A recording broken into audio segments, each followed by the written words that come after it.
All right, welcome everybody. My name is Artie, and this is your introduction to price action trading. In this video, we're going to introduce you to concepts of price action, its importance in the financial markets, and cover some basics and advanced principles and concepts. So let's just get right into it. Price action trading is a strategy used by traders to make trading decisions based on the price movements observed on the chart, rather than just relying on indicators or other technical analysis tools. The primary belief behind price action trading is that all relevant information about the financial instrument is reflected in the price. By studying and interpreting price charts, traders aim to identify patterns, trends, support and resistance levels, and other price-related signals to make informed trading decisions. These are the things that you're going to learn in this course: reversal patterns, bullish and bearish candlestick patterns, identifying market trends, whether it's a bull market or a bear market, as well as learning about areas of consolidation and support and resistance level. Just imagine that this course is the intermediate course on steroids. I do, however, want to stress the importance of price action trading. Every single good trader uses some form of price action to help them with their day trading. It helps you make better and more informed decisions. It helps you get the best entries possible on your trades, and it allows you to trade in any market conditions, whether it's up or down or flat.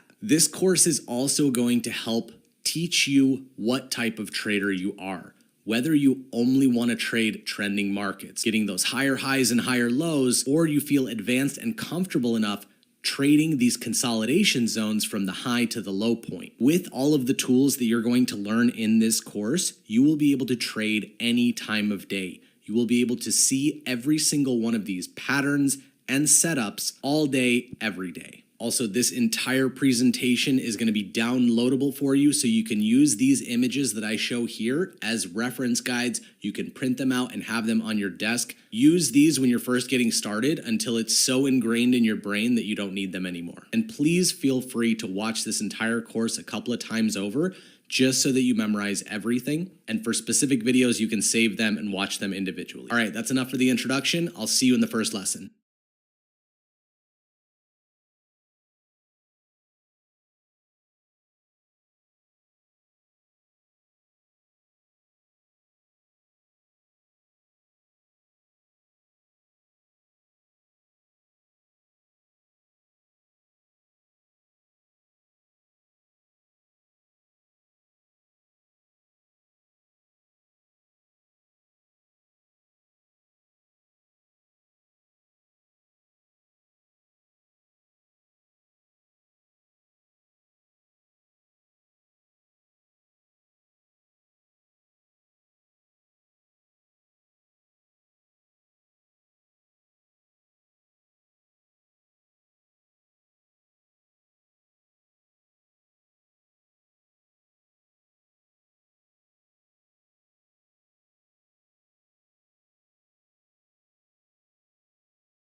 All right, welcome back to our price action trading series. In this video, we're going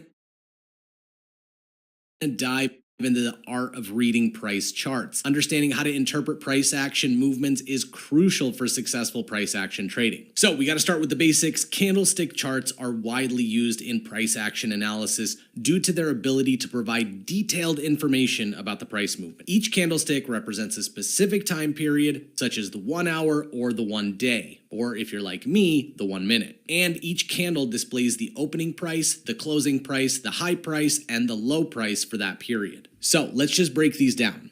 Here you can see a green bullish candlestick, meaning it's going up, and a red bearish candlestick, meaning it's going down. Let's just say that these are 1 hour candlesticks. So it took an entire hour for this entire candlestick to form. And let's say this price opened at exactly 1 o'clock. So at 1 o'clock, the price opened right here, came all the way down to this point, and then started to shoot back up, going all the way up to the high point, which is right here. Then just before the hour was over, it came back down a little bit and closed right here. So price opened, went down, went up, came down, and closed. At 2 o'clock, the next candle prints. If it is a bearish candle like this one right here, it would open right here at the same price that the previous candle closed. Price went up a little bit, then came all the way down here to the low point, came up back a little bit, and closed right here. Every candle tells you a story. So imagine this one, if it came down, looked like it was going the opposite direction, and then skyrocketed up, lost a little bit of momentum, and closed right here. That loss of momentum caused this next candle to just shoot straight down. This big clunky part is called the body, and these top parts are called wicks or shadows.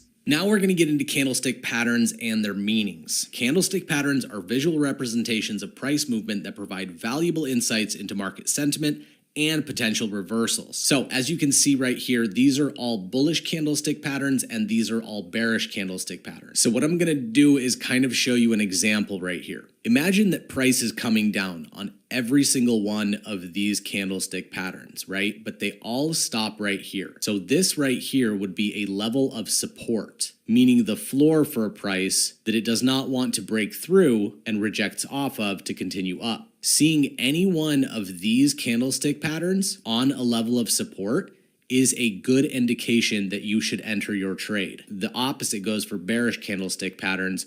This right here would be an area of resistance, and any one of these candle formations at this area would be a good indication to take a short position. As you can see, most of these trends continue pretty hard right after that candle formation, so when you enter in your trade, your stop loss is going to be above that level. Now, because you've already learned these patterns in the intermediate course, what I want to do now is show you how these look in the live markets on TradingView. All right, welcome to TradingView. Right now, we are going to get into candlestick patterns. The first one that I want to cover is the hammer candle formation, and the second one is the shooting star.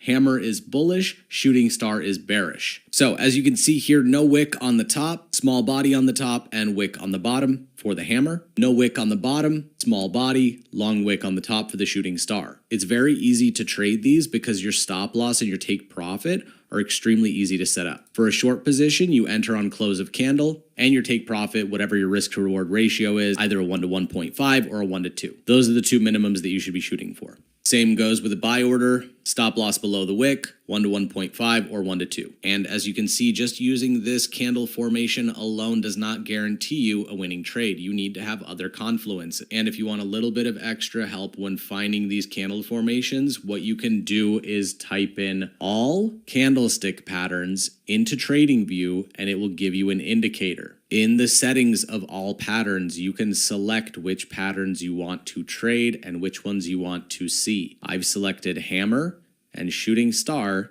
then just clicked OK, and as you can see, hammer and shooting star. This makes it extremely easy for you to identify candle formations. The next one we're going to focus on right here is the inverted hammer. Again, you can use the indicator to find these, and the indicator will show you if this is a bullish or bearish signal. But because you know candlestick patterns, you know that this is a bullish move. Enter your trade 1 to 1.5 and you're good to go. Again, don't use this as a standalone indication. Now, same goes for the hanging man. Enter at close of candle, stops above the swing high, and a 1 to 1.5. Next up, we have the Dragonfly Doji and the Gravestone Doji. This right here is an example of a Gravestone Doji. enter in on close of candle, stop loss above the wick, and target at 1 to 2, 1 to 5, whatever you want to do. Here's an example of a dragonfly doji, stops below the wick, and the take profit 1 to 1.5 or 1 to 2. One thing I want to emphasize with this candle formation is that it rarely prints. This is on a 1 hour time frame, and I'm just going to scroll through and you can see 1, 2, 3, and nothing forever. Nothing. Zero. Nothing. So don't solely rely on this one for your entries because you will enter a trade once a month. Conversely, if we look at engulfing candles, we can see that they happen absolutely everywhere. But to help mitigate this and not take every single one of these, what you can do is my favorite, and that's going to be a 3-line strike, where you had 3 consecutive candles in one direction and then an engulfing candle in the opposite direction. Same goes for this entry. You are going to enter at close of candle, stop loss above, and you can go ahead and target whatever your risk to reward ratio is. Same goes for a bullish 3-line strike. You get the picture. These are much more reliable than just standard engulfing candles. But keep in mind, even right here, you had 3 lines and a strike, and you would have gotten stopped out. You need to have multiple confluences. All right, now with the morning doji star and evening doji star, these are gonna be really, really rare. Right now, I've labeled doji candles, and as you can see, we had bullish move up, doji candle, and bearish move down. Close of candle, take profit, and stop loss. Again, these doji candles on levels of support and resistance are gonna be much more valuable than just standalone, because you can see they happen quite often, pretty much everywhere. Next up is going to be the 3 black crows and 3 white soldiers. Right here you can see we had 1 big bearish move down, 3 bullish movements up with your 1 to 1.5. I don't like this one as much because you're waiting basically for 1 entry candle and then 2 confirmation candles to confirm the direction of the move. But it does work right here. You can see 1 bullish candle, 3 bearish candles, and you got stopped out. But again, using this strategy at key support and resistance levels, you get your bullish candle up, 3 bearish candles down, bet your short position, 1.5 or 2, whatever you want to do, and we get some nice winners.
Now, let's talk about support and resistance levels because these are key elements of price action trading. These levels represent areas on the charts where buying or selling pressure has historically been significant.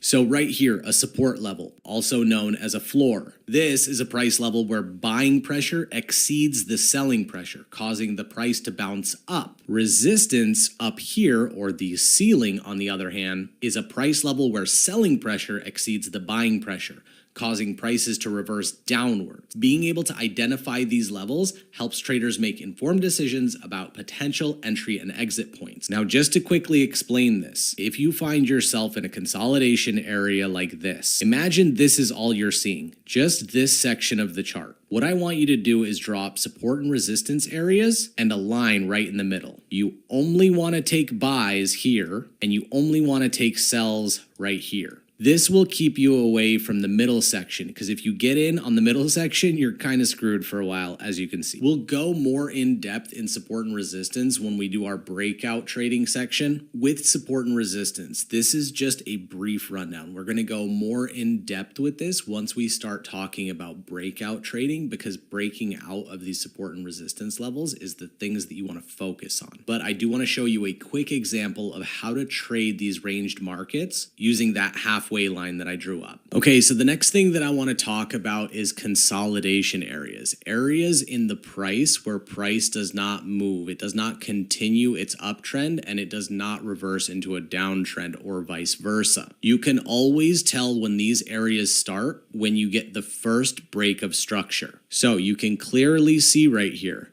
we were making higher highs and higher lows. Then when price made a lower low, it failed to make a higher high, making a lower low and failing to make a higher high. This area right here is now your area of consolidation. At this point, you do not know if the trend is going to reverse or stay in a consolidation area.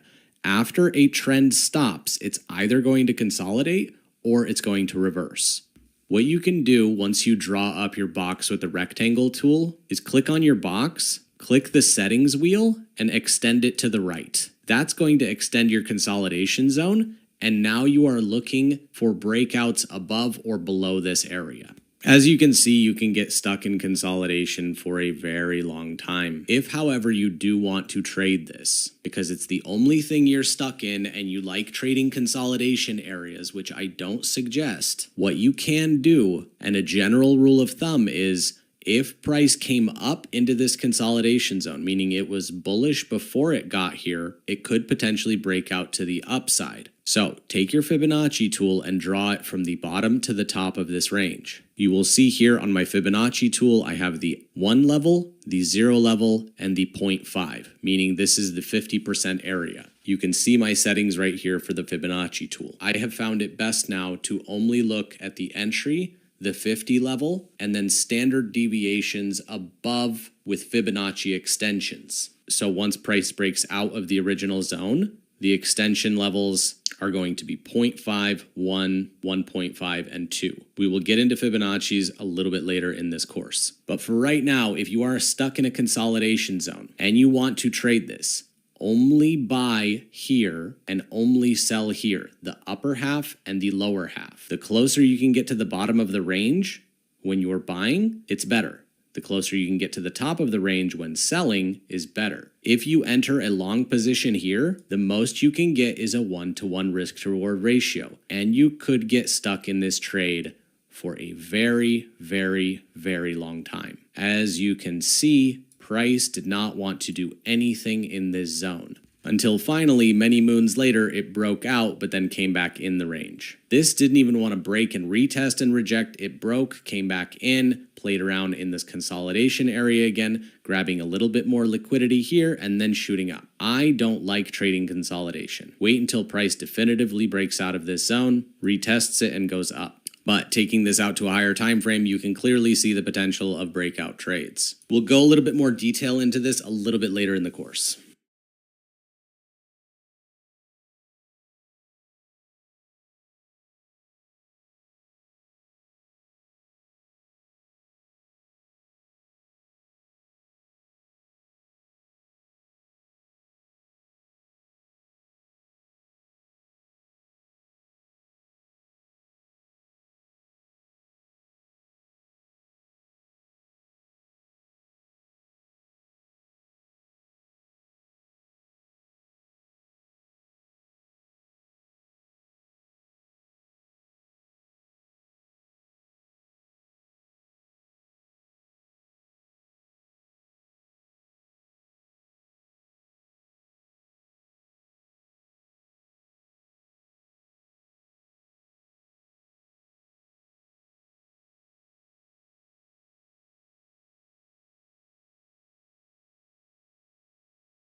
All right, so now we're going to focus on trend analysis. This is a fundamental aspect of price action trading. Understanding the different types of trends and how to analyze them can really enhance your trading decisions. Trends are as they sound. They are a fundamental concept in price action trading. They represent a general direction in which prices are moving over a specific period. As you can see right here in this depiction, this is an uptrend, also known as a bull market. To identify the uptrend, we look for a series of higher highs and higher lows. HH is a higher high, HL is a higher low.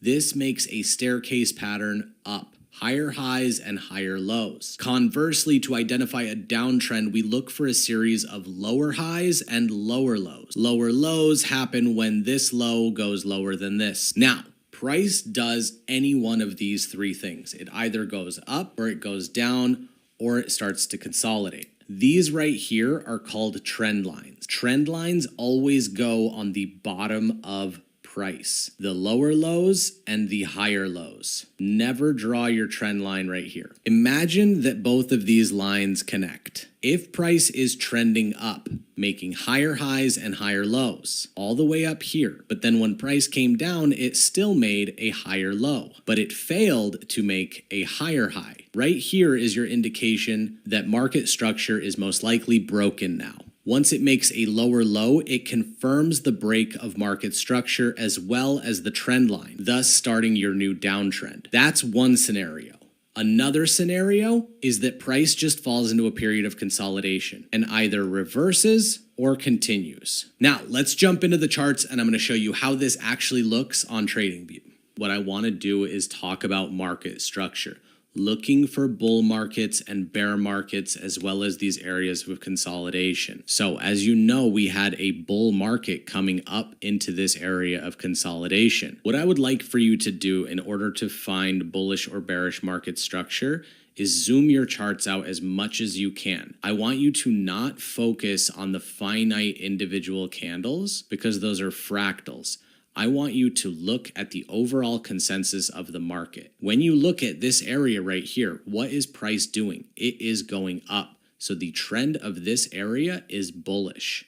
So what price does after it stops a trend, stops being bullish, it falls into a period of consolidation. Once it breaks out of that range, it will start a new trend. And you can clearly see that the trend here was bearish, making higher highs and higher lows as we've explained in the slide you just learned. And as you can see, bearish structure making lower lows and lower highs. Now, what I would like for you to do is learn how to draw a trend line. The general rule of thumb on trend lines is you want a 45-degree angle. That is a nice, healthy trend. This is not a trend line. This is a parabolic movement in one direction. This is a trend line. You can only form a trend line when price has hit a specific area 3 or more times. So as you can see, 1, 2, 3, 4, 5. At this point right here, you could have started drawing your trend line. Then as price rejected on that and you've drawn your trend line, you can now wait for your next entry of the trend line. Rejection again, continuation up. Now, one thing I'd like to note, because in my visualization of a consolidation zone, it was perfect. There was a support level and a resistance level, and everything played perfectly in between that because it is a graphic depiction. The real life markets are not like that image. So when we fall into a period of consolidation, this is all we're seeing, right? Before the trend line breaks. Like I said before, if a trend line breaks, it's either going to reverse or fall into consolidation. What price likes to do in areas of consolidation is grab liquidity. Because this is the original area of consolidation, expect them to take out liquidity from below it as well as above it before it breaks out in one direction. This is why I don't like breakouts of consolidation zones. Then once we've broken out into the bear market, we are now looking for a new trend. If you drew your trend line here on 2 touches, this third point would invalidate it. This one would just completely not work. Same with this one, same with this one. It's not until you get another rejection where you can see price rejected, price rejected, price rejected. But by this time, the trend is already over and price decided to break it to come back up into that consolidation area. This is why a lot of people don't like trend lines, because sometimes 3 touches is all you get before the trend stops, so you miss the entire trend. And that's literally the entire market, guys. Price either consolidates, goes up, or goes down. Again, consolidation, up, consolidation, down. Up, consolidation, down. That's all the market does all the time. So instead of looking at the markets like this as zigzaggy mishmash, you can begin to start putting some structure on it by showing clear trends and clear areas of consolidation. This is your first step into the price action trading world. I really hope you guys got some value out of this. This is going to set the foundation for the rest of this course. So if you need to rewatch this, please do so. If not, we'll see you in the next video.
All right, welcome back to our price action trading series. In this video, we're going to explore key price patterns that are commonly used in price action analysis / trading. These patterns can provide valuable insights into potential market reversals and continuation. So let's just dive right into it. Continuation patterns are price patterns that suggest a temporary pause in the prevailing trend before it continues. The flag pattern right here is a continuation pattern that occurs after a strong price move, in this case up, and it resembles a rectangular shape. This area right here represents a brief consolidation before the trend resumes. This flag pattern is characterized by parallel trend lines and provides an opportunity for traders to enter the market in the direction that price came into it. So these two lines are parallel.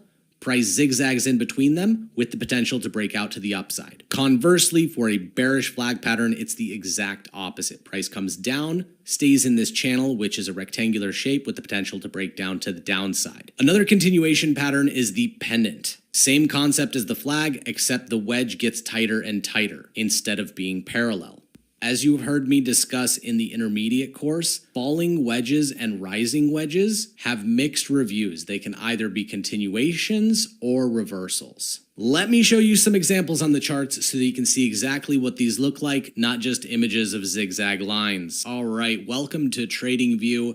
And in this section, I'm gonna show you examples on live charts, what flag patterns and pennant patterns look like. These are gonna be continuation patterns. So what you want on a flag pattern is a crazy impulse move up. I want it to be parabolic. And then once that's over, it will fall into a period of consolidation. This area is marked up with this flag pattern. These are two parallel lines. in order to get parallel lines. Now, once this starts forming, what I want you to do is draw a trend line once it starts rejecting. In order to get this to be parallel, what I want you to do is clone it so that it is the exact same angle as the other one. And as you can see, this is a perfect flag pattern. A little bit of wicking out here and there, but this is essentially what you're looking for. What I want you to do is avoid false breakouts. I do not like to trade the breakout or retest of these flag patterns. What I like to do with continuation patterns is recognize that this pattern is forming and use that information to make the most educated decision on where I want to get in. Another way of looking at these continuation patterns is an impulse move up and a retracement. What other tool do we use for retracements? That's correct, a Fibonacci tool. So you find the move that was the impulse up, the beginning of the impulse. You can either do it here from the bottom. Everybody's Fibonacci retracement tools and locations of start to finish are subjective, but I like to go from the bodies to the bodies. And as you can see right here, this was a 50 level retracement on the Fibonacci and it just shot straight up. So instead of taking a long position on the breakout and having a huge stop loss with a 1 to 1.5, you can look for Fibonacci levels and get a higher risk to reward, targeting a same top or a Fibonacci extension level. The same goes for short positions. You want the impulse move down, flag pattern to be formed, expecting a breakout to the downside. Now this is current price action with the live price right here. As you can see, there are multiple pennants being formed here. I like pennants better because you can see the buying pressure. The move had an impulse up, and then as price came down and started to consolidate, it did not break the market structure, still making higher lows. These types of chart patterns show the health of the bullish movement. So even though it's consolidating in this range, the buying pressure of the impulse move is still there. Then when it breaks out, comes back into another pennant formation, you can still clearly see the buying pressure happened right here. It happened again right here and broke out to the upside. So just like with the flag pattern, you want the impulse up, pennant shape, continuation. Breakout, impulse up, pennant shape, continuation. Pennants, in my opinion, are way better.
All right, now we can get into reversal chart patterns. Again, these are cheat sheets for you guys. Print them out if you need them. The first one that I want to discuss is the head and shoulders pattern. It's a powerful reversal pattern consisting of 3 peaks.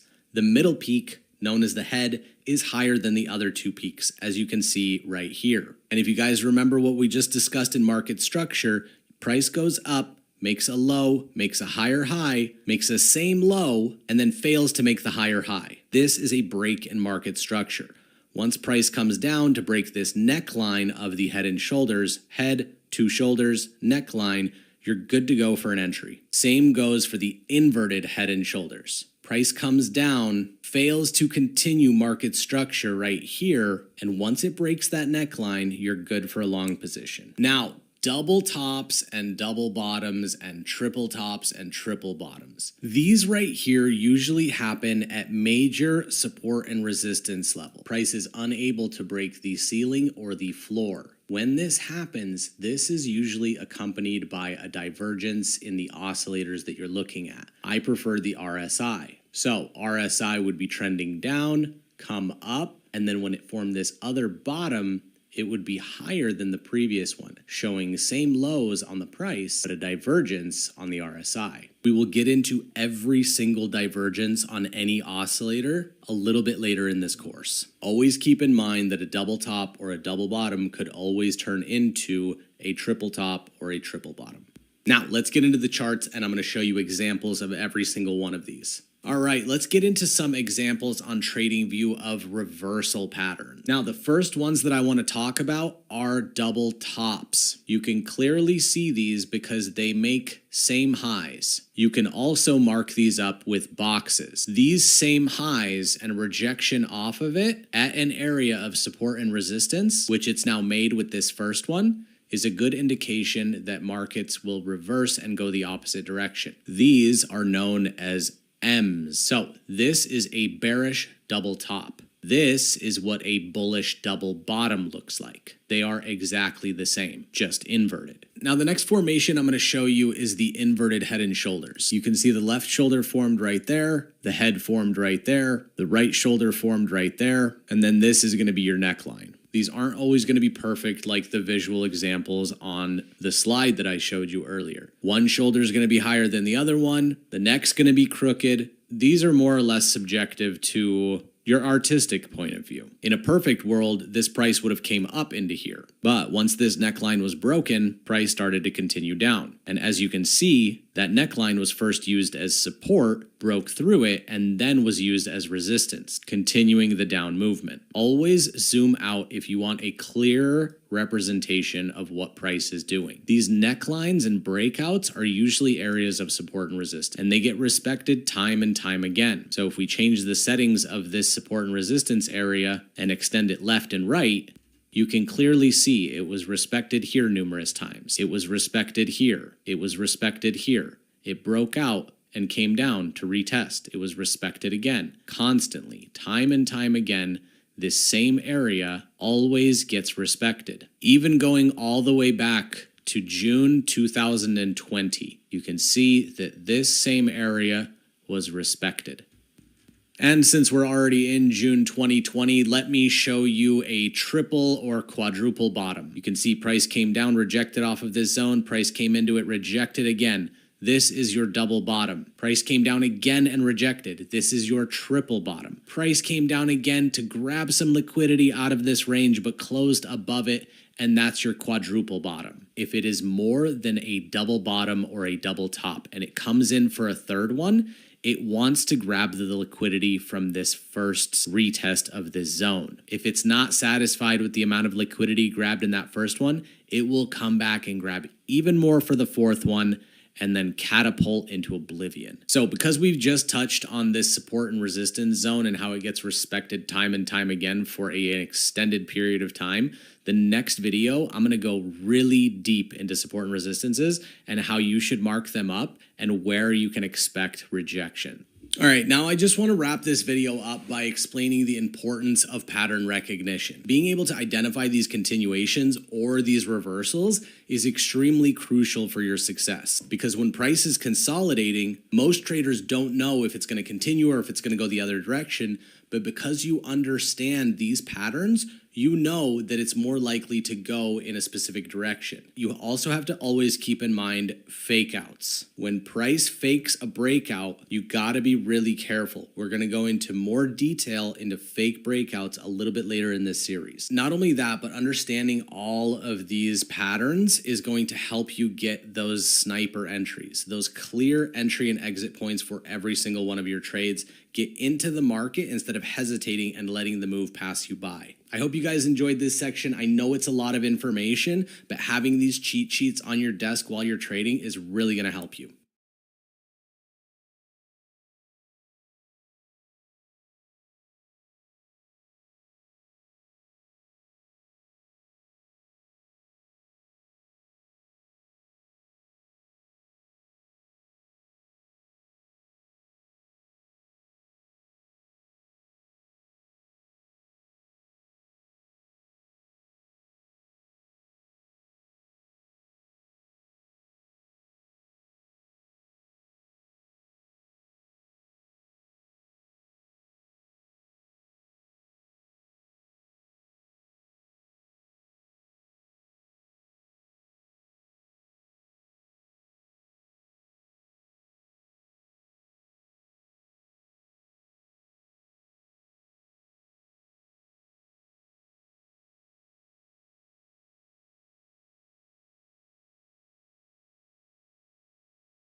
All right, welcome back to our price action trading series.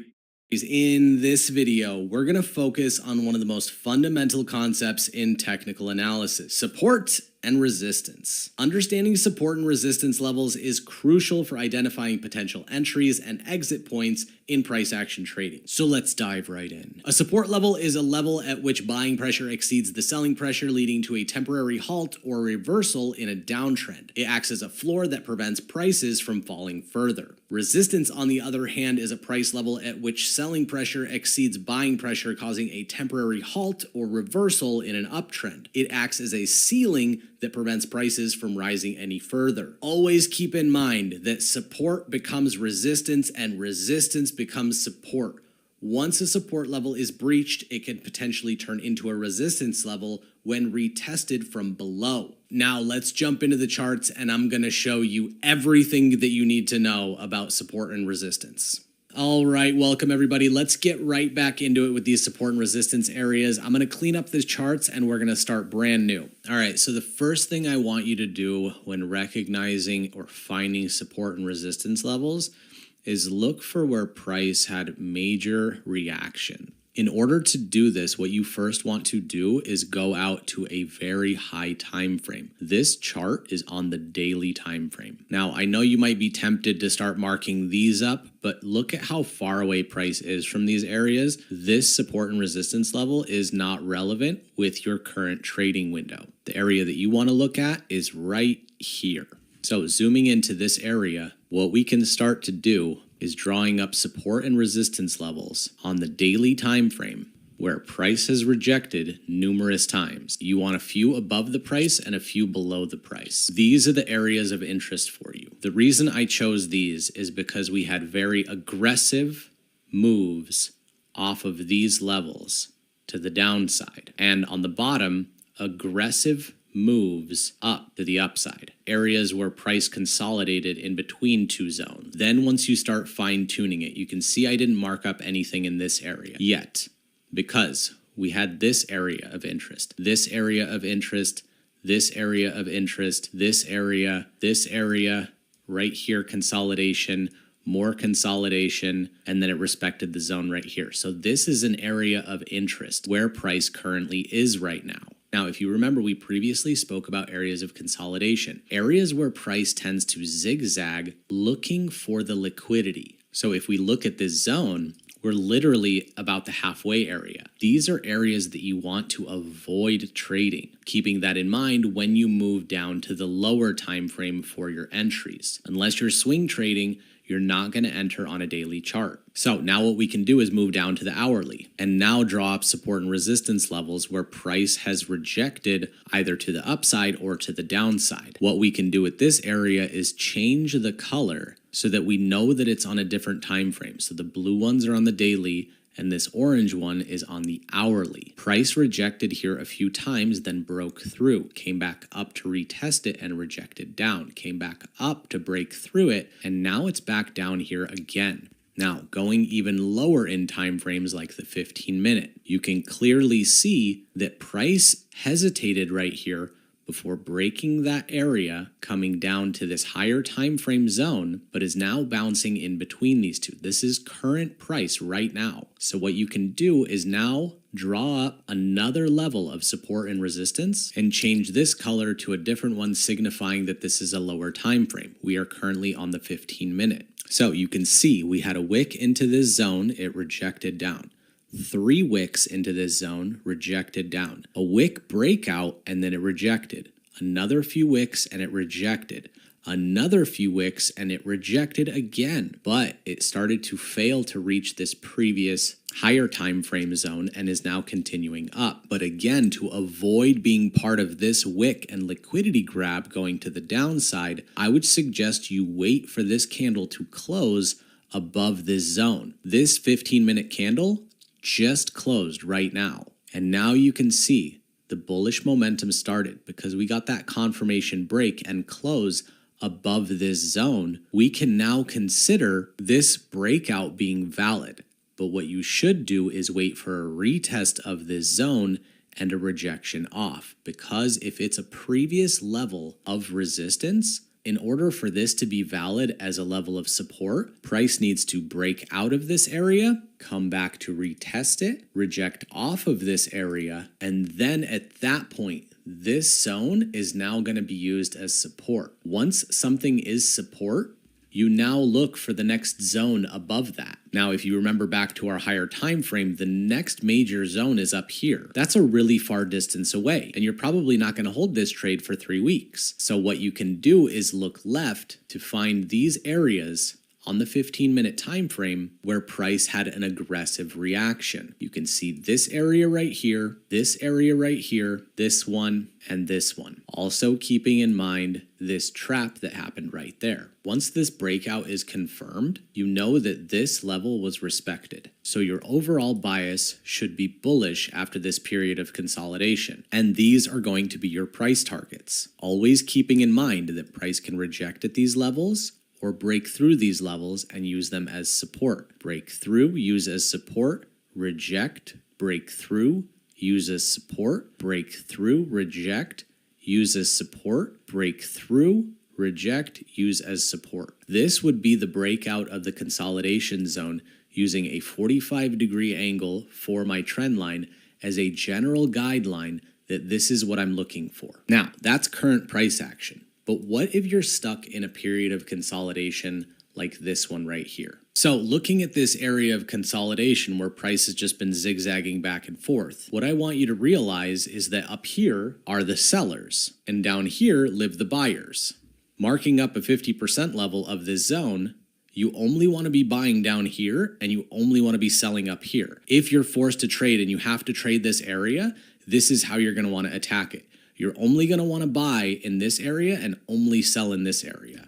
If you can get to the top of this range, you're in a much better position because then you have a definitive stop loss, unless you are the sad people that live right here. Again, which is why I don't like trading consolidation areas. Now, because this area is all sellers and this area is all buyers, this right here is where liquidity lives, above these wicks. Also to the downside, liquidity lives down here. If we take this down to an even smaller time frame, what you can see is as liquidity was taken, price rejected down, but was not satisfied with the amount of liquidity that it got and continued up, then had another sharp reaction down. I really want you to understand why price action is important, because price tells you where the buyers and sellers are. At first, the sellers were here, and second, the buyers were here. The sellers took out these buyers and pushed them down here, and it's just literally a battle of sellers pushing buyers down over and over and over again until the buyers find an area where they have a lot of support. Then price starts to consolidate and the buyers try to overwhelm the sellers. So now buyers live up here, breaking their previous market structure, because as you can see, we were having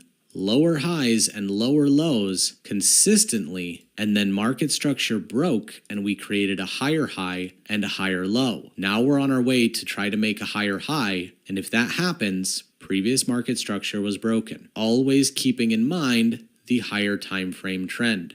You have to consider everything when you're looking at support and resistance levels and drawing up zones, because even though we were in a period of consolidation and we've broken the downtrend, yes, the likelihood at this point is that we'll continue up. But then you have to look at the overall movement down and think that price is most likely to reject at a Fibonacci level to continue the higher, much higher time frame, like the daily, going down. I hope that video was enough of an explanation for you guys to help you realize where your support and resistance levels need to be drawn.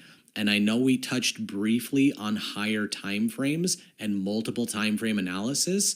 Later on in this course, we are going to go really deep into higher time frame analysis, and I'm going to show you amazing examples of how that works. Thanks so much for watching, and we will see you in the divergences section. All right, came back a little bit later, and as you guys can see, it did break through that 15-minute time frame, but came back into a Fibonacci retracement and shot up with the news today. So as I taught you guys before, whatever the impulse move was up, make sure you're only buying in this range and selling in this range. Like, you want to understand that this is where you want to enter. You don't want to get into a long position in this upper half because your stop loss is going to be too low. So we had the break, come back in, grab liquidity, break, retest, boom. I mean, it's up. And literally, like, remember all of those price levels that I mentioned before? That one, that one, that one. Price is just coming up and grabbing all of the liquidity between all of those. It's insane. I like news candles. They're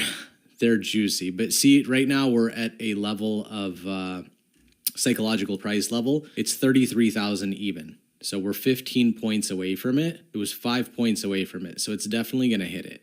And again, if you kept these standard deviations from the Fibonacci level, the 0.5, 1, 1.5, and 2, these are basically just extensions. So whatever the 0.5 is in between these, the halfway mark, this would be plus 50%, plus 100%, plus 150%, plus 200% of that original impulse move. And boom, 33,000 hit. And as you can see here, there was a pretty harsh rejection at this area. So that means that this may have been the liquidity that they were looking for before price has a pullback. But with a huge candle like that, it's going to pull back, but it's going to use one of these as support and then continue up, grabbing the rest of the liquidity along the way. All of it. This is also a prime example of grabbing top and bottom liquidity. Just coming up, boom, out, consolidate, and dump. So I just want to emphasize a little bit more the importance of psychological price levels, these round numbers, 33,000 even. The 15-minute candle closed right there, and the next candle opened right there. I mean, it's had a very aggressive reaction from that level. That's a huge take profit level for a lot of people. Overall, this move from start to finish went from 32,785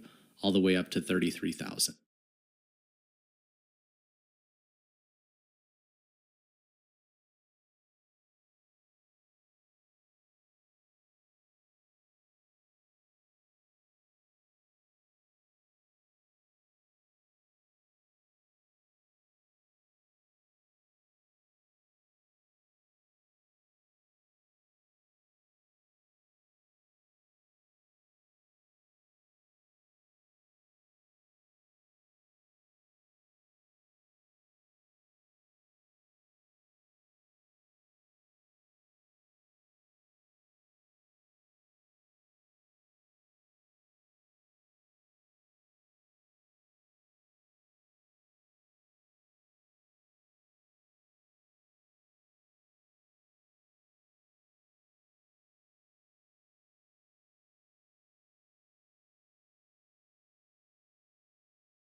All right, welcome to the next section of this course. We are going to discuss my favorite thing in the world, and that's divergences. It's a powerful tool for identifying potential trend reversals in the market. By understanding divergences and how to spot them, you will gain an insane edge in your trading decisions. So, divergences occur when the price of an asset and an oscillating indicator move in opposite directions. This discrepancy often signals a potential shift in the prevailing trend that can provide early indications of a trend reversal. Now, the first divergence I want to discuss is the regular bullish divergence. A regular bullish divergence occurs when the price forms a lower low while the indicator forms higher lows. This divergence suggests that the downward momentum is weakening and the potential bullish reversal may be on the horizon. Next is a regular bearish divergence. This divergence occurs when the price forms higher highs while the indicator forms lower highs. This one indicates that the upwards momentum is getting really weak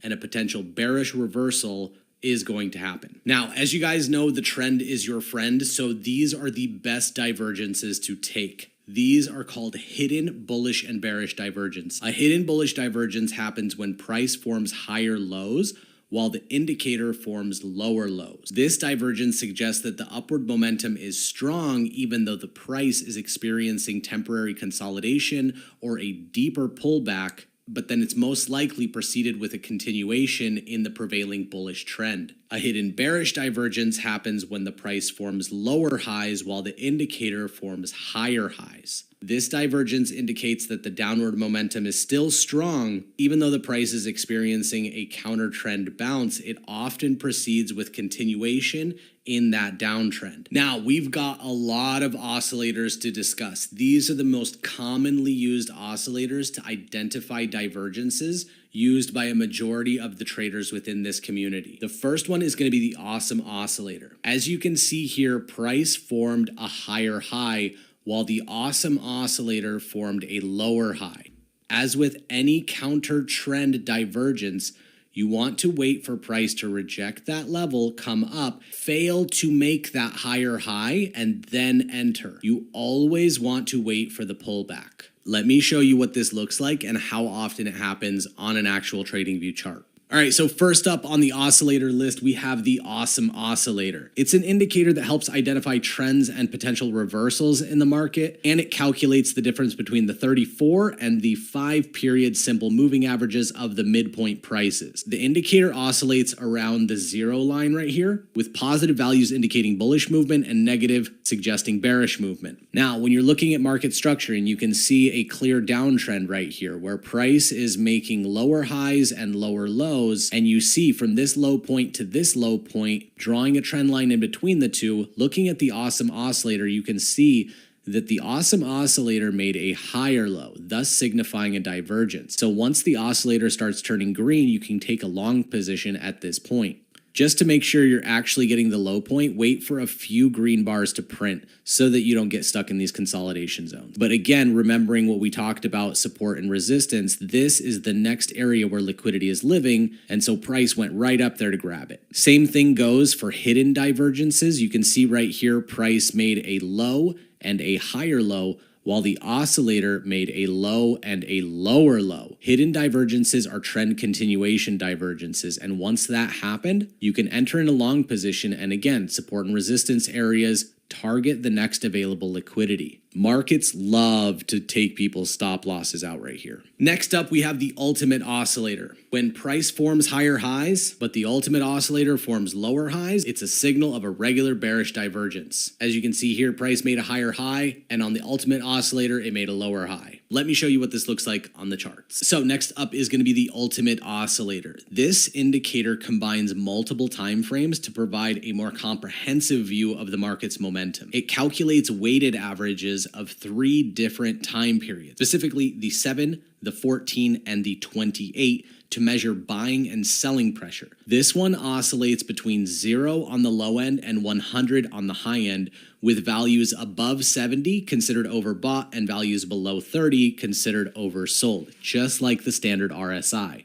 So the first thing that I want to show you guys is a hidden divergence, because hidden divergences honestly are the better divergences because they are trend continuations. As you can see, price made this high point right here, grabbing liquidity, coming down, coming up to create a lower high, and during the same time frame, the ultimate oscillator made a higher high. And as you can see right here, price made a delicate move to the upside while the oscillator just skyrocketed up. Like, this is an aggressive impulse. So at this point, once it started rejecting, you could already see right here the divergence forming, aggressive move down, and that's when you can get into your short position, targeting either the swing low or going for your 1 to 2 risk to reward ratios. And as you can see, this is why trend continuation divergences are so powerful. The moves after them are impulsive and quick. All right, now let's show you a regular divergence. As you can see, price made a higher high right here, and on the ultimate oscillator, it was straight collapsing. So once you get these big wicks, then a confirmation candle, you can enter in a short position. Again, stops above, 1 to 2 risk to reward.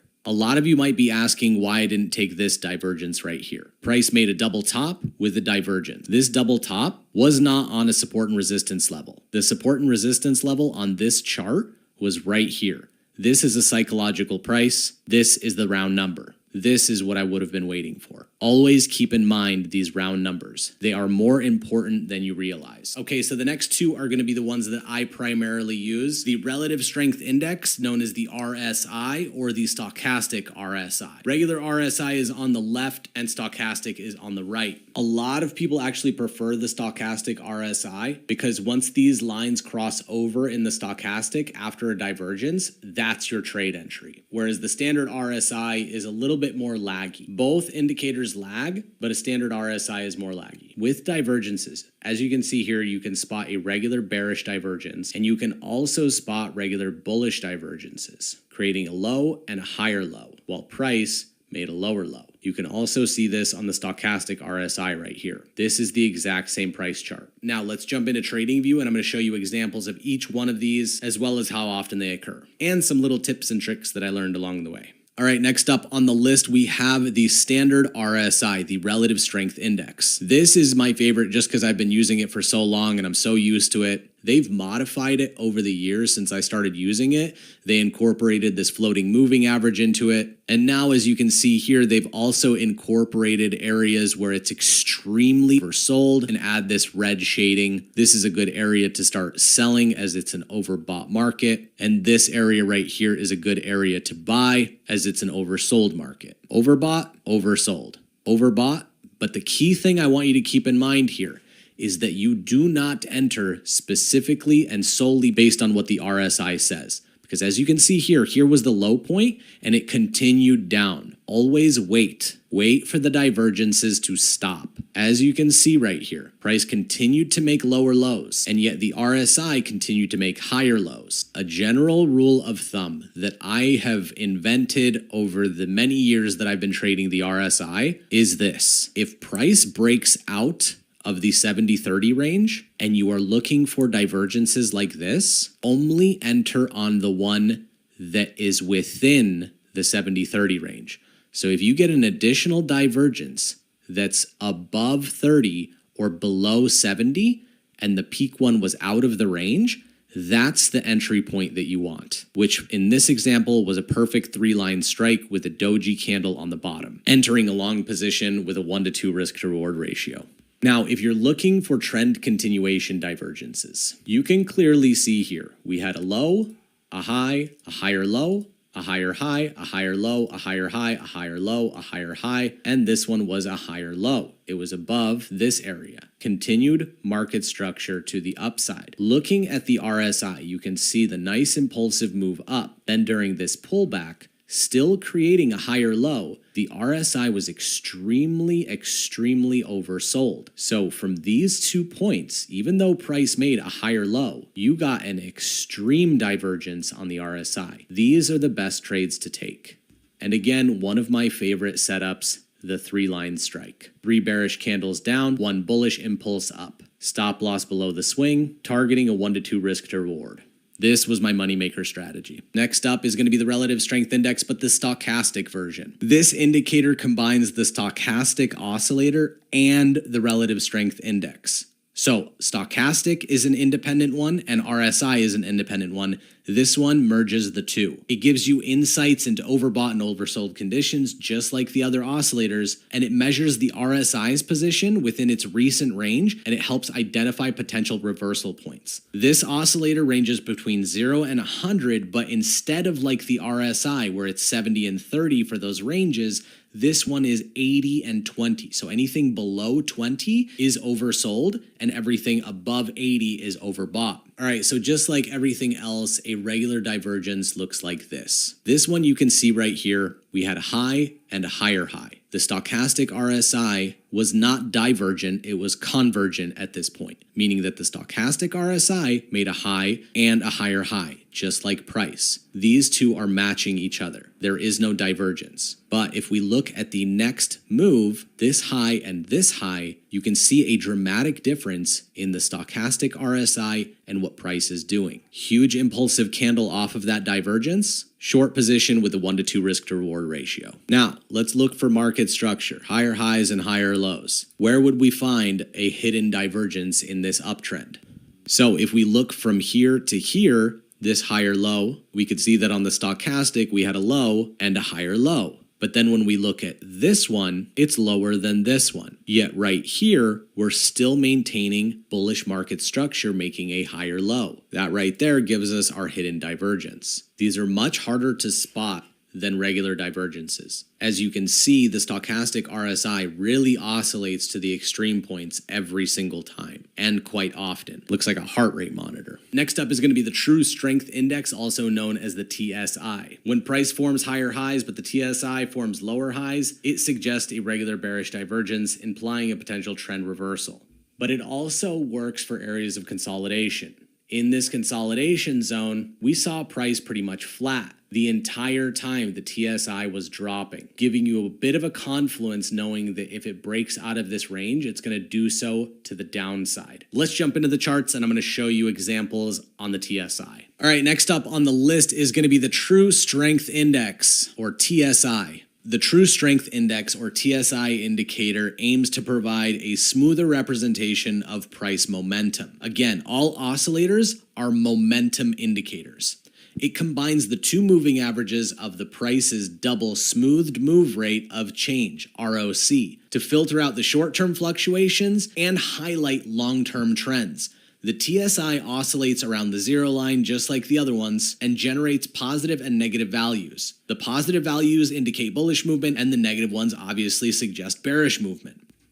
What I find most useful with the TSI, and I have used it before, is looking at areas like this, when double tops form and there is a clear area of support and resistance. This area of known resistance has not broken through. And you can see this as price constantly hits this area and constantly rejects off. What is the overall trend of TSI?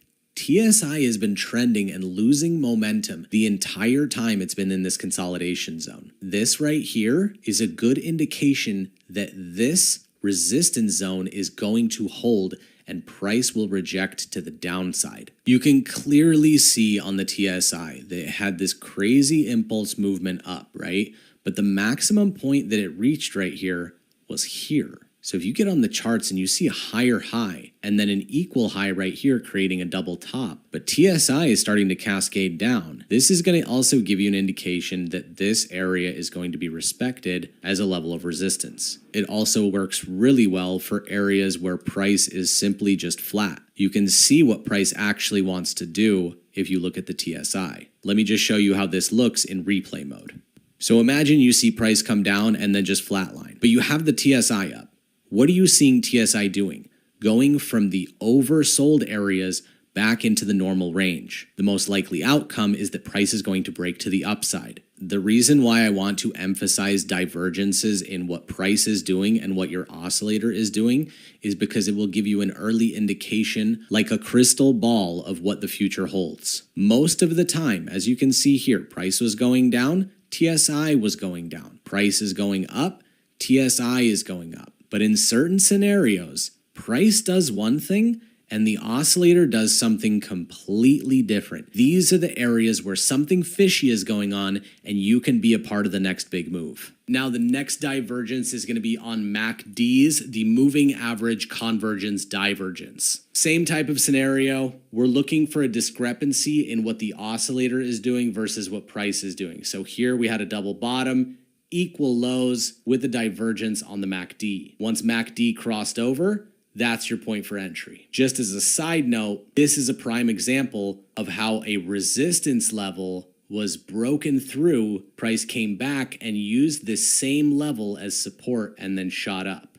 So using what you know about the MACD, you know that once it crossed up and came down, waiting for the MACD to cross over again, that could have been your entry right here. And you could have taken advantage of a huge move to the upside. But let's get into the charts and I'm going to show you different examples and how often this happens. All right, so next up on the list is going to be the moving average convergence divergence, also known as the MACD. The MACD indicator helps identify trend reversals, momentum shifts, potential buyer-sell signals, everything. It consists of two lines, the MACD line and the signal line. As you can see right here, two separate lines. The MACD line is the difference between the two exponential moving averages, typically a 12-period and a 26-period, while the signal line is a 9-period exponential moving average of the MACD line. So a 9-period and a higher period. When the MACD line crosses above the signal line, so right here you can see the blue MACD line crosses above the signal line, the red line. It generates a bullish signal, suggesting a potential buying opportunity. So let's just mark this up right here as it crossed over. Conversely, when the MACD line crosses below the signal line, it generates a bearish signal, indicating potential selling opportunity. So let's mark this up where it crossed over. Now, looking at price, you can see right here, while price was in this consolidation zone, we got a MACD crossover. And if you remember looking at the TSI, we started showing green momentum to the upside. And this is a perfect indication of why you should not use it as a standalone indicator. Because we got a MACD cross down, doesn't mean we're guaranteeing a move to the downside. It just signifies a little bit of a loss of momentum. Then, as you can see, price continued up. You can also use it for divergences. Specific example right here, you can see the MACD crossed over, came back up, but created a divergence in the double top that price made, whereas here on the MACD, you could see a clear indication that price was going to be respected at this level and come down. Again, right here, looking at our previous example, you can see right here, price made a higher low while the MACD made a lower low. Once that price crossed over, you could use that as your entry signal. Okay, the last one is going to be cumulative delta. This indicator is used by a lot of futures traders because it incorporates buyers and sellers and volume in the market. There are two types of divergences I want you to focus on with cumulative delta. The first divergence is just like we've been covering in the other oscillators. Price either makes a higher high or a same high while the oscillator makes a lower high, showing a divergence in the price. The cool thing about cumulative delta, once the candles on here turn red, that's going to be your entry point for the continuation of price. So cumulative delta is kind of a weird name. Cumulative, you guys probably know what that means. It's the sum of something, and delta is going to be the difference between. So the difference between the sum of something. I guess this is a shorter word. But as you can see right here in this example, price was going up and then got this monstrous engulfing candle down, while cumulative delta was still showing that buyers are in the market. Price down, cumulative delta up, signifies to me a divergence in what price is doing and what delta is showing. That would be a nice entry for a trade once delta starts turning red. Let's get into the charts and I'm going to show you a few examples of cumulative delta. All right, let's jump right back into it with cumulative delta. This indicator is, again, primarily used for futures traders, but literally it's really good because I'm a big fan of Heikin Ashi candles, and it shows in, by default settings, shows in Heikin Ashi candles. So you're going to be looking for the same divergences. If price is making higher highs, yet cumulative delta is going down, you should expect a reversal at this point, or at least a counter trend pullback. The reason why cumulative delta is so popular is because once you start getting rejections up here at the top of the move, you can look down at cumulative delta and see right here that a bearish bar has formed with no wick on top. That is the Heikin Ashi strategy for your entry for a down move. So even if you held it from this candle until the Heikin Ashi candles turned green, you would have gotten a nice move out of this. Quick scalps are my favorite. All right, same goes for bullish divergences to the upside. As you can see, price made a higher low, while cumulative delta is showing a lower low. Again, you can enter in cumulative delta when the candles turn green, which would be this one right here, and you took advantage of this huge move to the upside. Now, if you're wondering what cumulative delta is, it's measured by the difference between buying and selling volume in the market. That's one of the primary things that you want to look at when you're day trading is volume. It's extremely crucial. It tracks the net volume of trades executed at the ask price, the buying pressure, and the net volume of trades executed at the bid price, the selling pressure.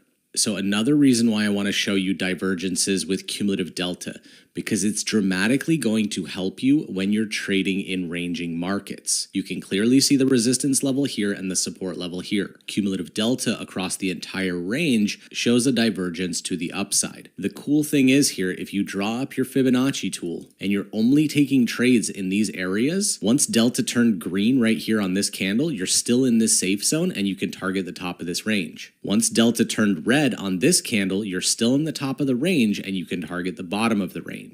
You can also see divergences within the range when you have a high and a matching high point, but delta is showing lower highs. It's a great tool because this is one of the only oscillating indicators that does not lag. It shows current buying and selling pressure and the difference, the delta between the two. So just for a reference, right here is a doji candle. Doji candles are neutral candles, but you can see on delta there was more selling pressure than there was buying pressure. And no matter what happened during the trend, if it's trending in a solid direction and you get this bearish candle thinking the market might stop right here, delta is still green, keeping you in this position for another 5 candles before it turns red. You can hold your trades longer knowing that cumulative delta's got your back. So I've just given you a massive amount of options with different oscillators looking for different divergences. Everyone in this community is going to have their favorite oscillator. Now you have the information to decide which one you want to play with and which one you want to practice with. I really hope you guys enjoyed this video. Let me know if you have any questions about this topic in the chat room.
All right, welcome back to our price action trading series.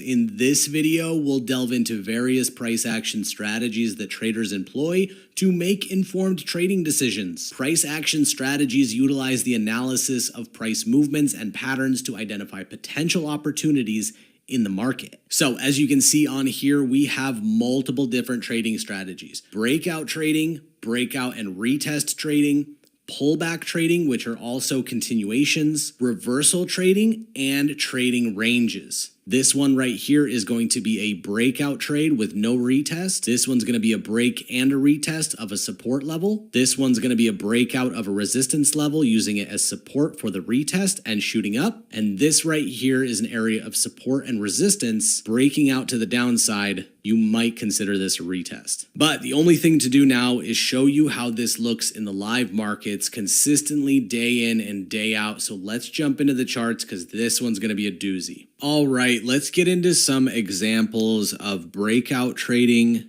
break and retests, and pullbacks, as well as reversals. So as you guys can see right here, we got a nice candle formation, long wick on top, and a bearish close.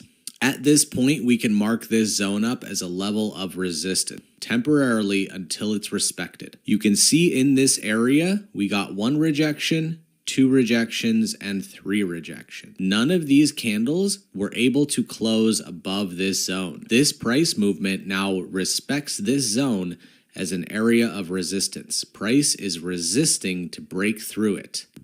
Once price comes up to it again and breaks through it and closes above it, what I want you guys to do is wait for a retest and for price to actually leave this area. What you want to do is keep in mind those candles that we talked about earlier. This one right here is a perfect hammer candle, entering in a long position at the close of the hammer candle with a stop loss below the swing low and a 1 to 2 risk to reward ratio.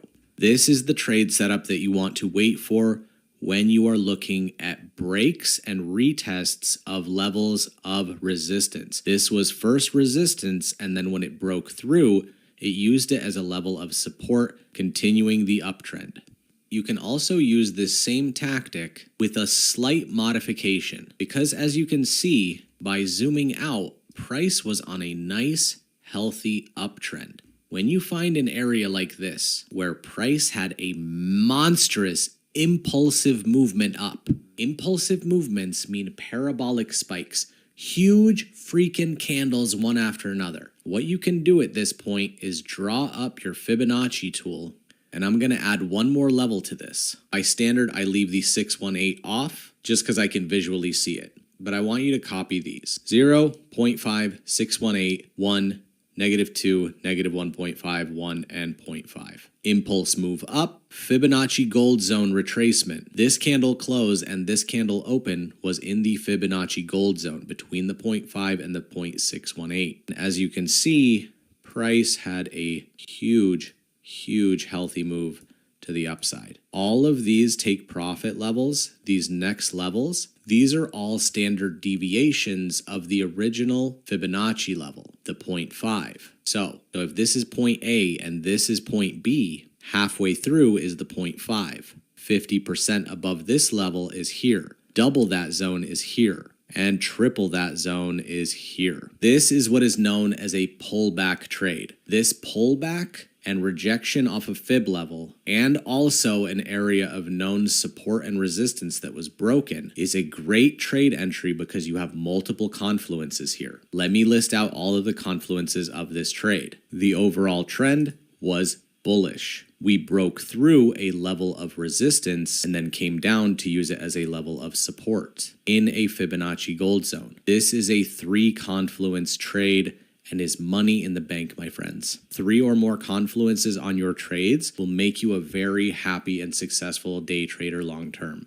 Now, what you can also do is simple breakout trading. Areas of known resistance broken through and used as resistance came down and did not come up, break it and retest. It just shot to the moon. You can also take these types of trades. I, however, suggest to be very cautious here, because without a retest, you cannot confirm the validity of the move. But with such strong momentum, if you see a big candle like that, that's a lot of volume. Normal retail day traders can't make a candle like this. This is institutional movement. When you see something like this, you can have a little bit more certainty that this move will play out. But again, when you're only trading breakouts, actually when you're trading anything, always place a stop loss and a take profit on every single trade. I'm going to show you really quickly why that's important. zone. So if you imagine this as your area of support, price is using it as the new floor and is rejecting off of it. If you entered in a breakout trade with this same parabolic movement and you didn't have a stop loss, you really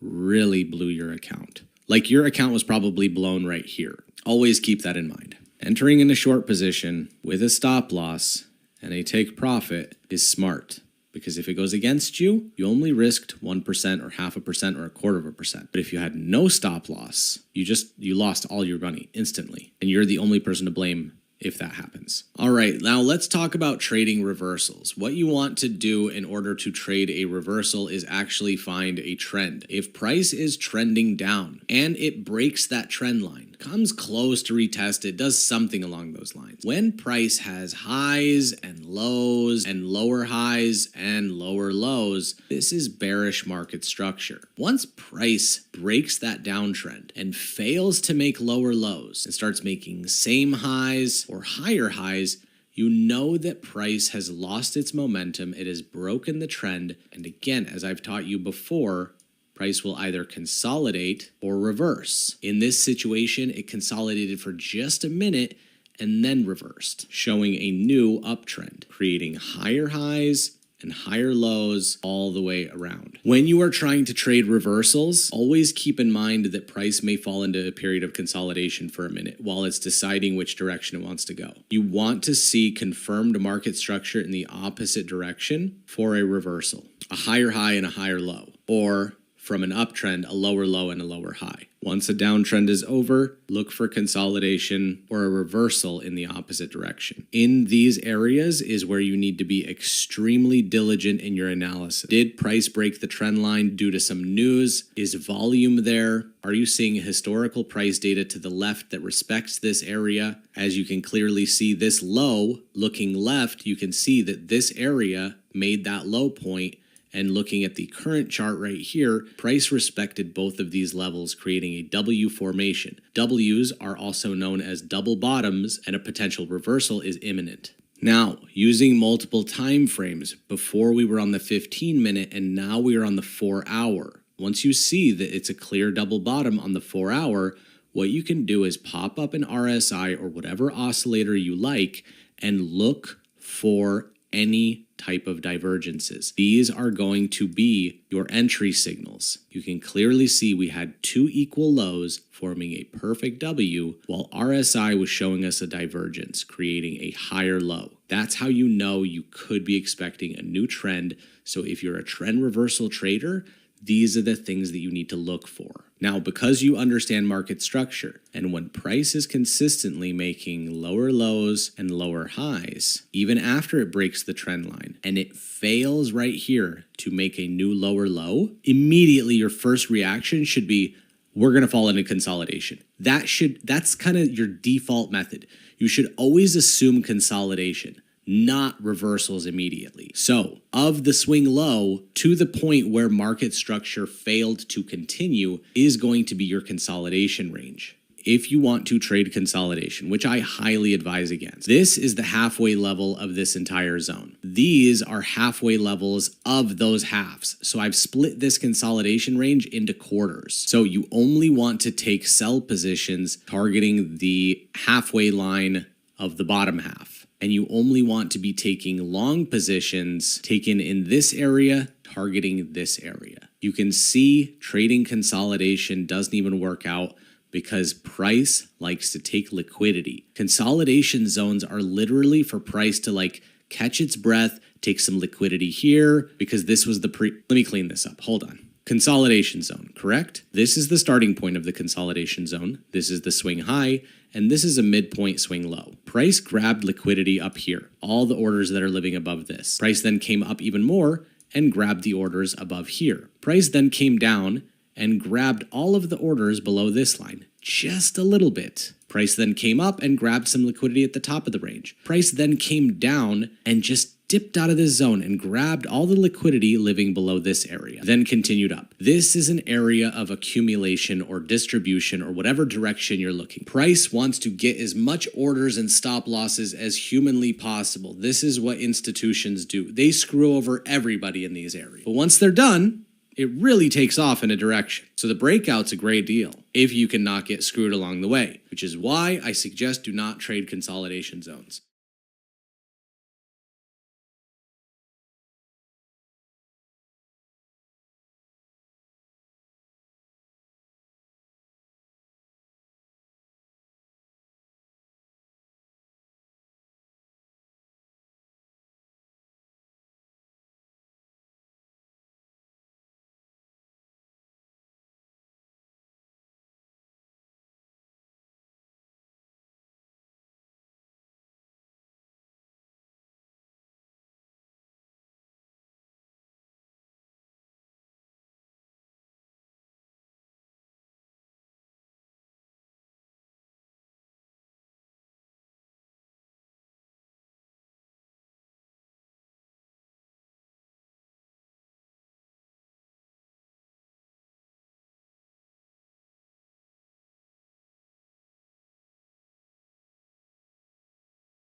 Welcome back, everybody, to our price action trading series. In this video, we will explore advanced price action concepts that can further enhance your trading skills. These concepts delve deeper into the intricacies of price movement and patterns, providing valuable insights for making informed trading decisions. The first thing that we need to cover is multiple time frame analysis. This is a topic that is so confusing for so many people, and I will do my best. I promise I will do my best to explain this in the most logical, easy to understand format. But a basic rundown is that traders use multiple time frame analysis to examine the price action on higher time frames, such as the daily or the weekly charts, to identify the overall market trend.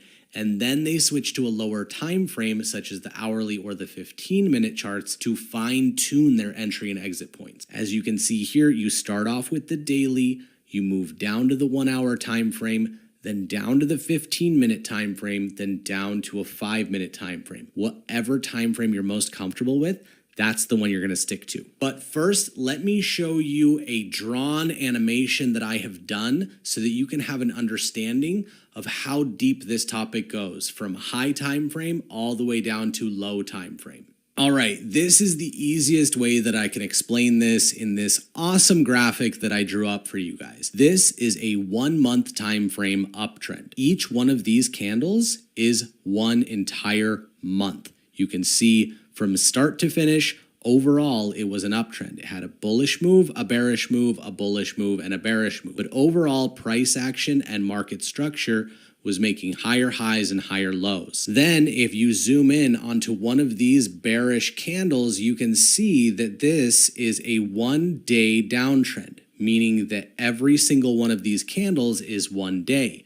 And because within a month, there are 30 days, you will see here 30 candles zigzagging in a bearish price structure, making lower lows and lower highs. So even though the 1 month was an uptrend, we are currently looking at a 1 day downtrend. Then zooming into one of these 1 day candles, you will see the 1 hour uptrend. Because there are 24 hours in 1 day, you will see here 24 candles. Price is making higher highs and higher lows, so clearly it's an uptrend. But if you want to get down to an even lower time frame, you can see here that one of these 1 hour bearish candles is a 15-minute downtrend. Price came up, then came down, but overall market structure is showing bearish. Then zooming it in even further into one of these candles, you will see a 1-minute chart. Each one of these candles is 1 minute, showing a 1-minute uptrend. You need to keep this in mind at all times depending on what you are trading, because if your 1-minute time frame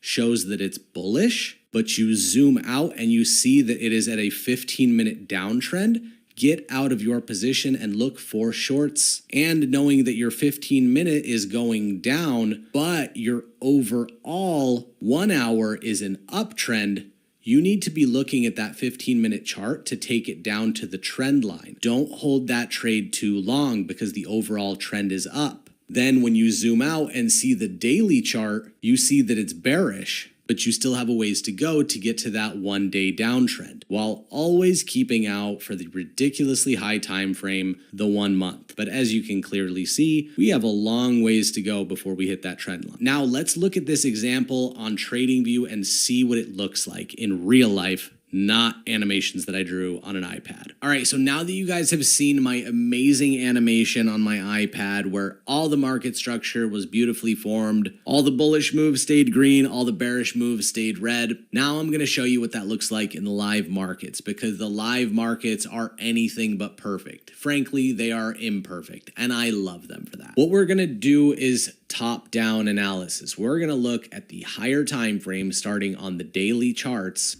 and we're going to work all the way down to the 15-minute and the 1-minute chart.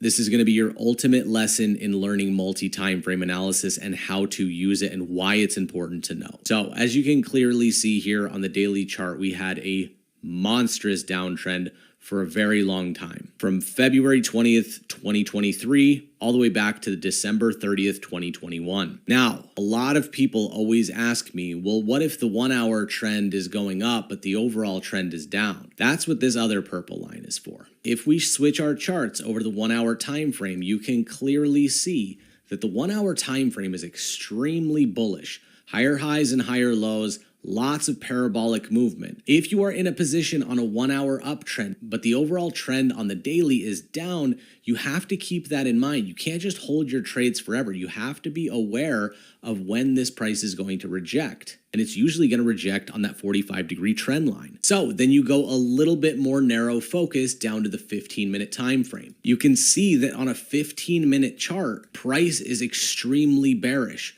Lower lows, lower highs, constantly whipsawing, parabolic movements. You're in this 15-minute downtrend and you're wondering when it's going to stop. In order to know that, you must zoom out to the higher time frame and see what the higher time frame trend is doing. The 1 hour is up. So once it got down to here, it rejected. Then it rejected again and came up to break the 15-minute downtrend and continue with the overall higher time frame uptrend. Then if you zoom in even more and you're on an even smaller time frame like the 1 minute, you can clearly see market structure is making higher highs and higher lows. Absolute perfect market structure. But you have to be aware of the overall 15-minute downtrend. 1 minute time frames are small moves. If you can get both of these time frames to match up, so you're on the 1 minute, but you reach the 15-minute downtrend and you see this huge wick, you can get into a short. And you can hold this because 2 time frames are in sync with each other. This is still a monstrous win. But if you want to get into swing trading, you really need all of the time frames to match up. Because as you can see on the 15-minute time frame, it was down. But then once it hit the 1 hour uptrend, it started going up. Then once it met the overall daily downtrend, it broke and then broke through back again. If you can focus on these types of areas that happen very seldomly, but you can see clear bullish market structure and then a failure to make another higher high, breaking below the previous higher low, coming down and rejecting perfectly off of the 1-day downtrend. If you enter in on a candle like this, even if you target the previous swing high, which is a 200-point stop loss, even if you traded something like this, because if it got above that, it would invalidate the fact that market structure is broken. It's probably going to go into consolidation. But if it doesn't, and it goes in your direction like it did right here, and you hold this trade, and you look at the overall daily downtrend, and all you're going to do is wait for it to break the 1-hour uptrend, continue holding it until you can get a double bottom. That's a 200-point stop loss and a 2,000-point take profit. That's how to properly swing trade, but you have to wait a very long time to get these perfect entries. Now, I hope that gave you a clear understanding of multi-time frame analysis. It is extremely important to keep that in mind. You constantly have to be aware, especially if you're like me and you're trading on lower time frames like the 1 minute or the 5 minute, even the 15 minute. You need to understand when you're in a position, okay, what's the next time frame up? If you're on the 15 minute, you want to go to the hourly chart. If on the hourly chart, the overall trend is up, but you're in a short position on the 15-minute time frame, you need to be very careful and you can't hold that trade for very long. However, if both of them are in confluence and you're in a 15-minute uptrend and the overall trend of the 1-hour time frame is up, you can comfortably hold that trade for longer. Now, I know a lot of you guys are shaking your head saying you're never going to look at the daily or the 1 hour, you don't trade those high of time frames, or you laugh at me personally because you would never trade on a 1 minute chart, you only like higher time frames like the 1 hour. Well, I have news for you. This entire course, I've been showing you example after example after example of every type of trading situation, whether it's a trending market or a consolidation zone, breaking a trend line, all the different patterns, all the different divergences. I've been mixing it up the entire time. I've showed you Bitcoin, Ethereum, US 30, NASDAQ 100, German 40. I've showed you GBP USD, Australian dollar, US dollar. I've even showed you US dollar and Polish currency charts. And twice I've showed you Shiba Inu. And here's the kicker. I did it on every single time frame. The 1 minute, the 5 minute, the 3 minute, the 1 hour, the 15 minute, and the daily. Every single chart, every single time frame will always have double bottoms. They will always have breaks of necklines. They will always have levels of resistance that turn into levels of support. Price action does not care what time frame you're on. You can trade whether you want to trade on the hourly or the 1 minute. All of the moves are exactly the same. Every single setup, every strategy with price action works on any time frame, and I've proved it to you in this course. So if you ever see a strategy on the internet that's price action based and they're trading it on the 1 hour and you don't like it because you don't trade the 1 hour, you can do the exact same thing on the 1 minute time frame. All right, I hope you guys enjoyed this video. I hope you got some value out of it. This entire course has all of the information that you really need to be a successful day trader. All of the profitable people in this community all have a deep understanding of price action. They see these setups all the time. They look for double bottoms, they look for the patterns, they look for the trend lines, they look for the divergences, they look for the candle formations. Everything we know, we've studied for a very long time, and we see this naturally when we look at the charts. We also use indicators to give us more of a confluence and give us confidence in the entries of our trades. For example, me, I love divergences on the RSI. And every single person on the TTF team has a different set of confluences for their trading strategy. But the overall basis of all of our trading is based on price action. The indicators are just confluences to help you with your trade entries. All right, guys, thank you so much for watching. We'd love your feedback in the Discord community. Let me know if this course gave you any type of value or if you'd like to see anything added to it. I'm more than willing to delve deeper into some of these topics for you guys if it's highly requested. All right, thank you so much for sticking through this extremely long video course. Hopefully you're following the TTF roadmap. If you are doing so, take a little bit of a break now and then you can hop back into the next section.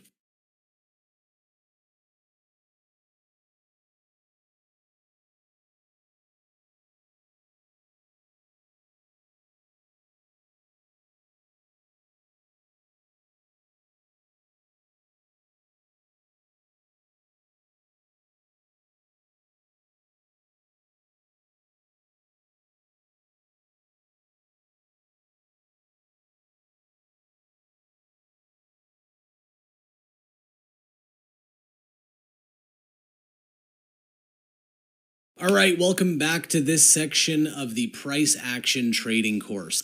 In this video, we're going to be talking about volume and how you can use it to help you get the best entries and exit for your trades. Understanding volume can be a valuable tool in your technical analysis toolkit.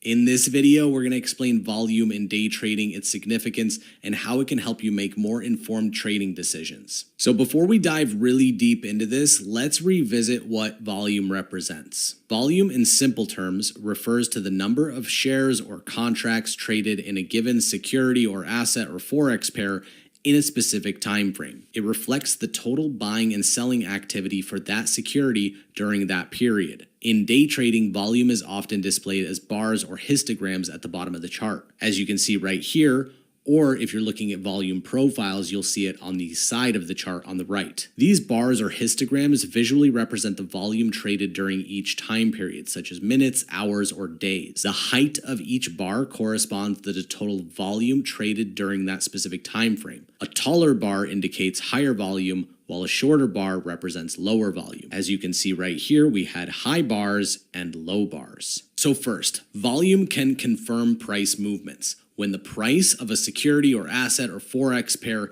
increases, also known as a bullish move, and it's accompanied by high volume, it will suggest really strong buying pressure and a more reliable price movement to the upside. Conversely, if the price rises but the volume is super low, it's going to indicate weakness and less sustainability in that bullish move because it doesn't have the volume to back it up. Second, volume indicates market interest. Higher volume often signifies more active participation from traders and investors and banks, leading to increased liquidity and potentially greater trading opportunities. Understanding market interest can help you gauge the overall sentiment and make more informed trading decisions. Third, volume helps identify trends and potential reversals. If you're analyzing volume pattern over time, you can spot trends. Constant volume increases during an uptrend suggests really healthy price action to the upside, but volume decreasing during a downtrend is an indication that downtrend is getting weaker and weaker. Recognizing these patterns can help you enter and exit trades more efficiently. If you are in an active trade but volume is dying off, get out now. So when you're looking at support and resistance levels, volume can really help in these scenarios. Certain price levels experience higher volume. As you can see here on the volume profile, this level at a level of support and resistance gets a lot more volume than everything else. This makes this level an extremely strong support and resistance area. So in this depiction right here, you can see when price broke above this area, seeing the most volume in that zone, you know that the price is going to continue in that direction, especially seeing how we have high volume right here. Larger bars opposed to these smaller bars. So what I'd like to do now is jump on TradingView and show you support and resistance levels as well as breakout areas, and then look at the volume in these areas to help you understand why you would enter trades in these zones. Okay, so volume is a weird thing that not many people understand, and the standard built-in volume indicator isn't the greatest, but I want to show you guys something that's extremely crucial when you're looking at areas like this. Let's just make it a flat horizontal line. Price came down to tap this area, came up, and then came back down to retest it and is rejecting it, right? Now look at the volume on the chart. Previous volume for that move, impulsive move down, was right here. And then the rejection up off of it is also high. When it came back down to retest it, we also had that high volume right here. But when it came off to reject it, volume was next to nothing. That is a huge discrepancy between these two levels. This is not a AAA setup. Understanding volume and seeing divergences in what volume should be and what volume is, no bueno. And as you can see, it disrespected that level, then came up to grab liquidity and then dumped. You want to always be aware what volume is doing at the areas that you want to enter. If there is no volume, this is high volume. If there is no volume on your trade, do not take your trade. The volume is telling you that it is not consistent or is different than it should be. Keep that in mind. It will keep you from being a part of this liquidity grab and a dump to the downside. If you guys want a more in-depth video on volume, let us know in the Discord group and we can make a separate video on that.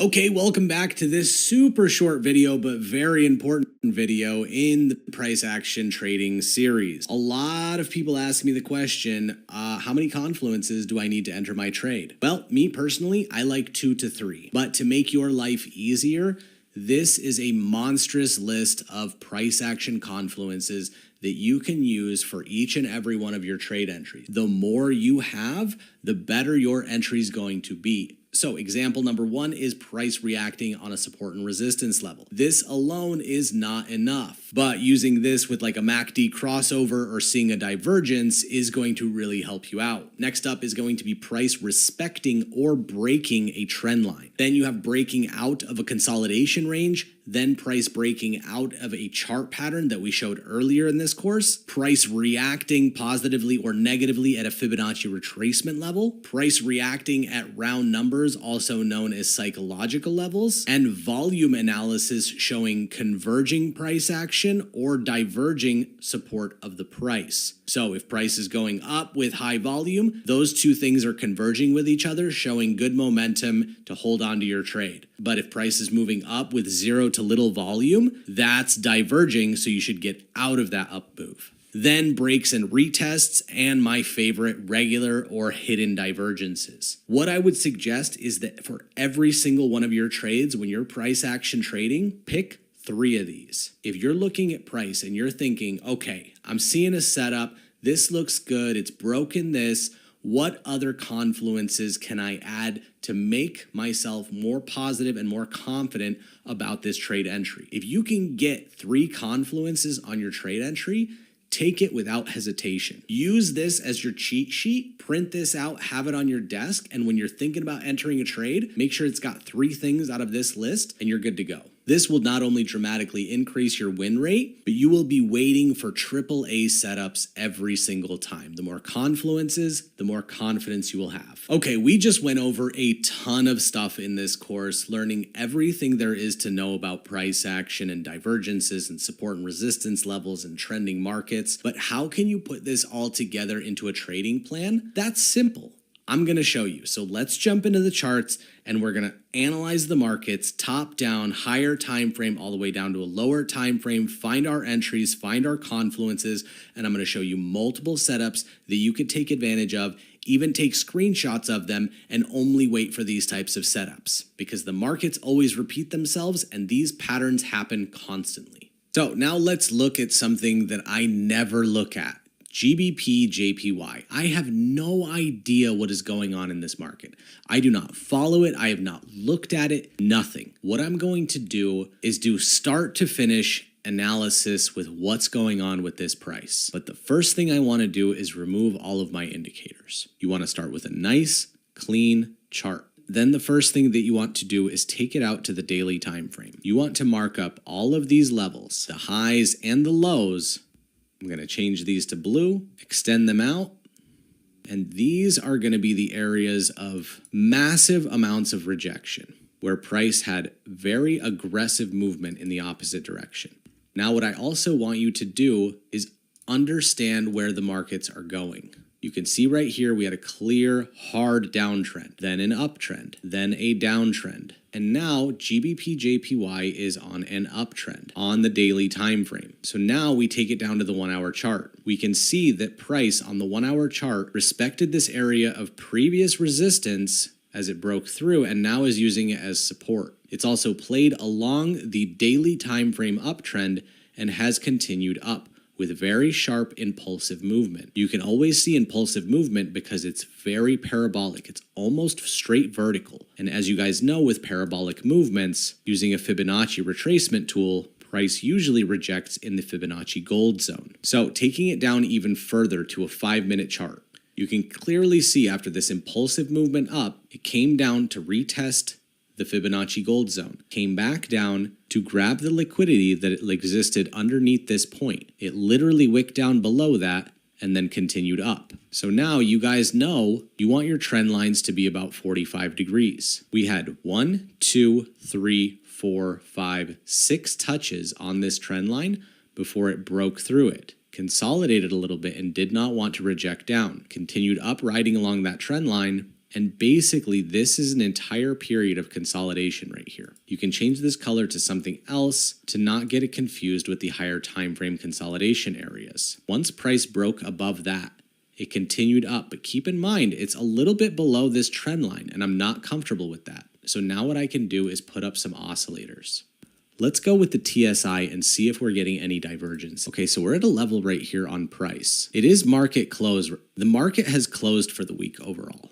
But essentially, price is relatively flat in this area, which makes sense as there's no volume. But as you can see from this point, TSI is showing bearish movement. And if you look at this higher high on price, and on TSI, we are getting a lower high. We have our first divergence right here. And afterwards, as price flattens out, we're starting to get some negative movement on the TSI. So even though market is closed, I would have a bearish bias. Now I wouldn't enter here because markets are closed. It's Friday night, nothing's going on right now.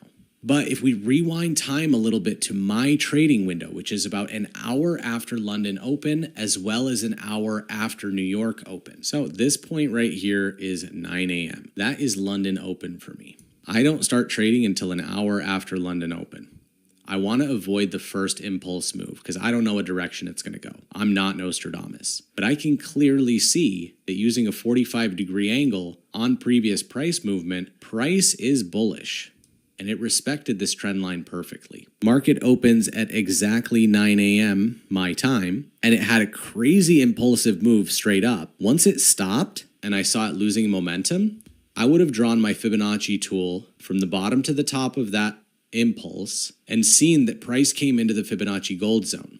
Once that happens, you can take a long position. And the minimum for these is you want to target a same high. This right here would have gotten you over a 1 to 2 risk to reward ratio. And because you understand market structure now, you can clearly see that we are in an uptrend, creating higher highs and higher lows up until right here, where we lose momentum, but then we still respect the trend line. And what do we know about liquidity? Liquidity likes to be grabbed out of these areas. Price continued up. So that's one example of a trade opportunity.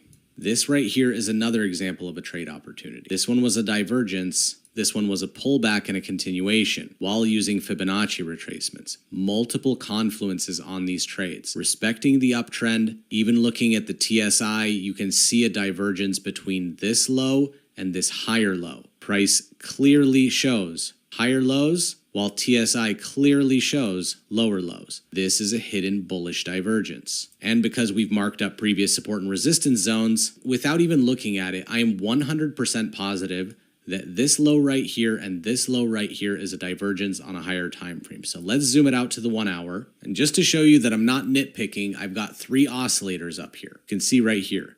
This is the low point on both of these moves. This oscillator, even though price made a double bottom, is making a divergence. This oscillator is also making a divergence. This oscillator is also making a divergence.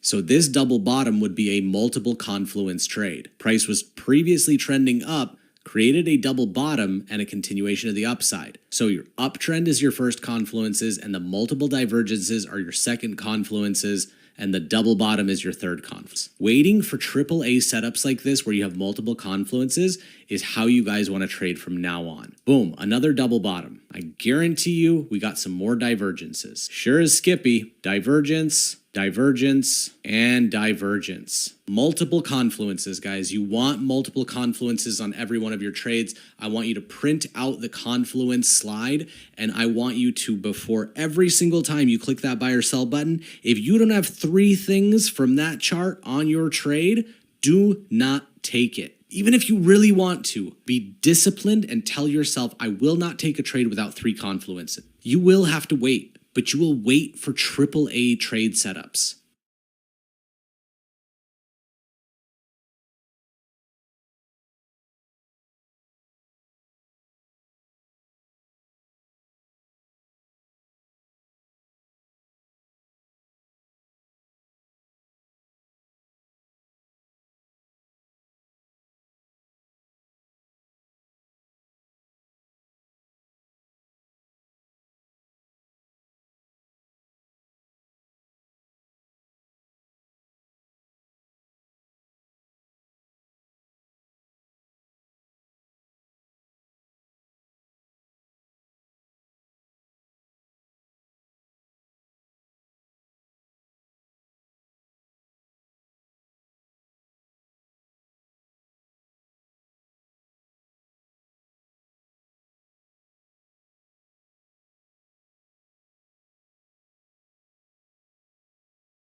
I want to say congratulations because this was a doozy of a course. If you need to watch it again, please feel free to do so. But we're now at the end of our price action trading series, and now you have a huge arsenal to use in your day trading. By putting together the knowledge and concepts that we covered in this video, refining your trading approach, and staying disciplined and consistent, you're seriously on the path to becoming a successful price action day trader. I really hope you guys enjoyed this video. Let me know your feedback in the Discord community. And if you have any other questions or would like additional modules to this course, please let me know in the chat. Now, get out there, practice these strategies, and implement them on your demo accounts if you're still on demo, or on live if you're already comfortable with them and you just needed a refresher. Thanks so much for watching. We'll see you in the next one.